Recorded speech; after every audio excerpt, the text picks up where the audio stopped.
Hello there.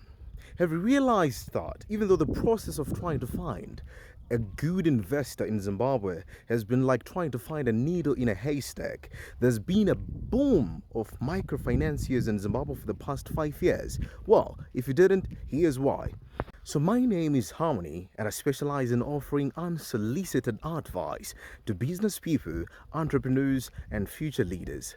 Microfinanciers are these small scale institutions that were introduced to give small scale loans with short periods of repayment to small scale farmers, small business owners, and individuals like civil servants who might be wanting to pay school fees for their children.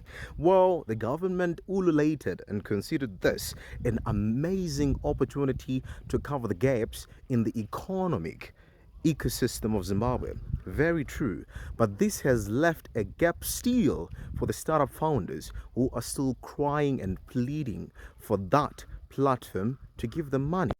So even though we have solved the challenge of investment for these small scale business owners, farmers, or what have you, and we have also solved the access of financing to civil servants, but we still have a gap in the investment ecosystem for real startup founders. Listen, the person who's still going to found the next Econet, the next Westprop, or the next Net1 is out there looking for potential investment.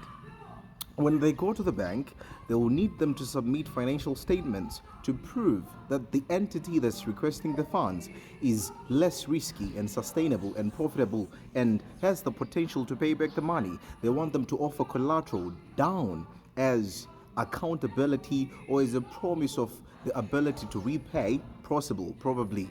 So you will realize that a lot of these loans in Zimbabwe come with a death warrant. We don't need that. The problem is that about 60 to 80% of the Zimbabwean economy is informal. And the relationship between the banking institutions and the informal sector is like that between VK and his girlfriends. But anyways, these are the people who are being benefited by these microfinanciers. But as we speak, about 85 million United States dollars is owed to these microfinanciers. A number of continuous deductions have been made in the accounts of civil servants with the promise that that money shall be forwarded to the microfinanciers by the government.